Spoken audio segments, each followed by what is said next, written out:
Yo, what is good, guys? This is your boy back today. Here in this video, we're not going like doing a rant like I did in my last video. This is gonna be more chill, laid back video that I used to sing. That last video was a one-off. You probably won't ever see me go off like I did in that video.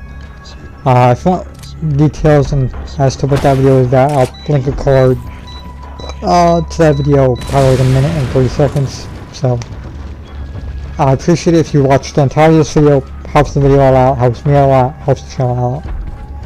And secondly, I just want to say that you'd expect a video on September 5th where I'm just basically going over what videos I have planned for the month and what's going on in general. And thirdly, I just want to say welcome back to the channel, welcome back, and welcome to Resident Evil 4 Part 8 in the series.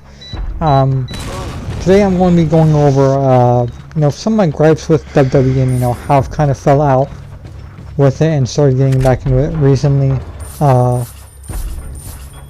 I personally, I'm not sure how many of you individuals watching me like WWE or just keep up with wrestling in general. A few years ago, like if I had to give you a specific time frame, 2013, 2014, I damn near knew everybody up and down on that roster who was feuding with one another. I knew what their gimmicks were, I knew who the champions were, who was feuding with who, why they were trying to feud with one another, stuff like that, really general stuff.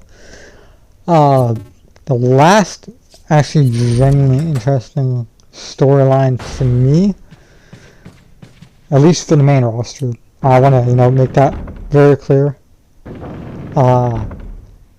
was Daniel Bryan versus Triple H, and Daniel Bryan versus Reno and Batista for the WWE World Heavyweight Championship. That was the last time I was ever genuinely interested in the storyline and in a character, more specifically Daniel Bryan. I don't know why nowadays, it's just baffling to me. They had this problem, more specifically two, maybe 3 years back, where they were just buying random guys on indies. If you don't know, I'm just going to explain really quickly, just so you're in the loop. The indies are just basically any wrestling organization that isn't really well known. So that's what that is. They would just buy the top stars in the indies that were making a name for themselves, and they would have them, do the whole thing on NXT, where they'd put on some really great matches. I'd highly recommend if you don't like wrestling, in terms of the main roster matches like on Raw or SmackDown, and you haven't checked out NXT, I'd highly recommend some of the matches between Tommaso Ciampa versus Johnny Gargano, or Adam Cole versus I believe he versed Drew McIntyre, or one of the body matches that he was in NXT, stuff like that. They put on some really great matches, and I loved some of their gimmicks that they had while they were in NXT. But for some reason, I just can't begin to understand.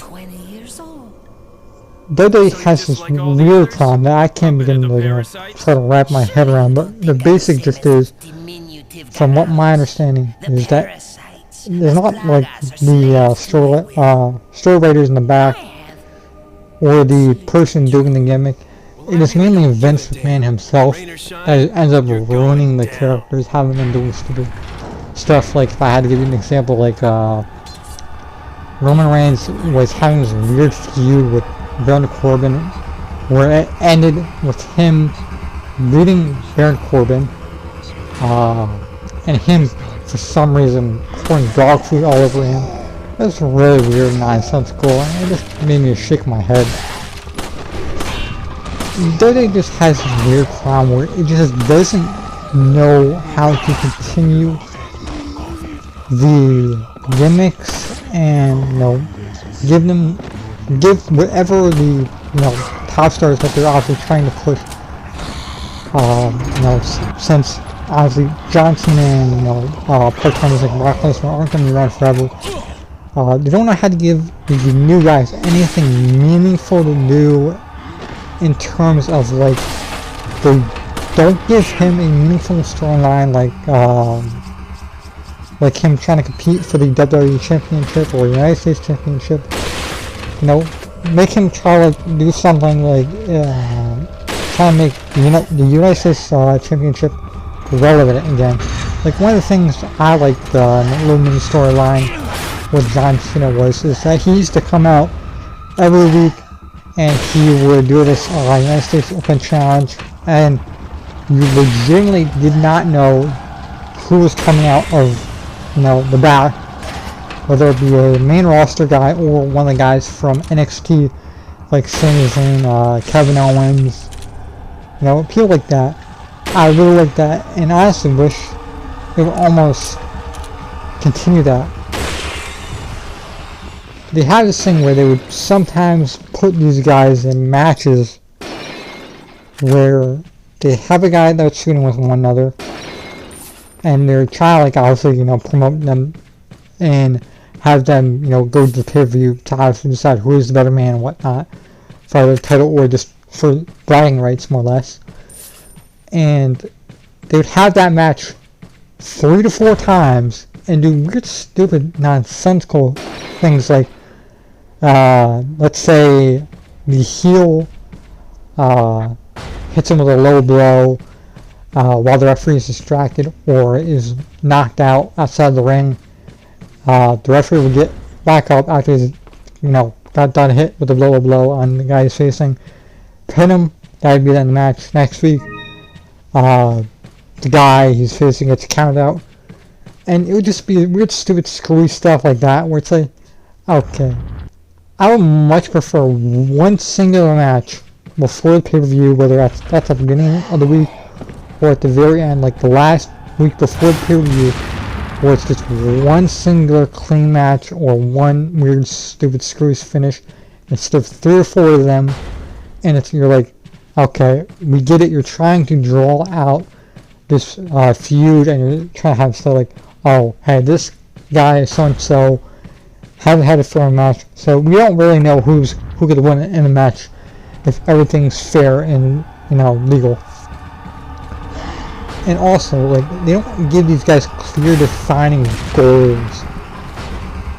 Like they never explicitly state before they ever get into a feud with a guy saying, hey, I'm going to eventually someday go for the WWE Championship, or going for something unconventional like, hey, I'm on SmackDown, I'm going for the Intercontinental Championship, and I'm going to try to go for also, I think this is a Raw title, but I'm going to try to go for the United States Championship while I'm also the Intercontinental Championship, and I'm going to try to unify both of them at the same time. They never do anything unique like that. And also, they sometimes do weird, stupid stuff like where they try to ignore fans. One of the things I'm just going to explain really quickly, another wrestling term lingo if you aren't aware. Babyface is the guy who's supposed to be cheering, and the heel is the guy who does stuff like cheat or hit a guy with a low blow that you're supposed to be booing. They'll do stuff like push guys, like Roman Reigns, like back in 2015 I think it was, where they were trying to make him the main event guy, trying to obviously have him basically be the next John Cena, where he would just get booed to hell and back, and they would never acknowledge that, and they would just nonsensically try to bulldoze through and have him not organically have him be a babyface and not have him earn that spot. But that's the end of this video. That's what I really want to talk about, some of my gripes and whatnot. Hopefully you guys enjoyed this commentary. If you did, I'd really appreciate it if you could leave a like, a share, a comment, turn on post notifications. Instead of doing the personalized, turn on all so YouTube doesn't decide what videos you get from me, what videos you don't. And I'll talk to you guys in the next one. Have yourself a good one. Peace.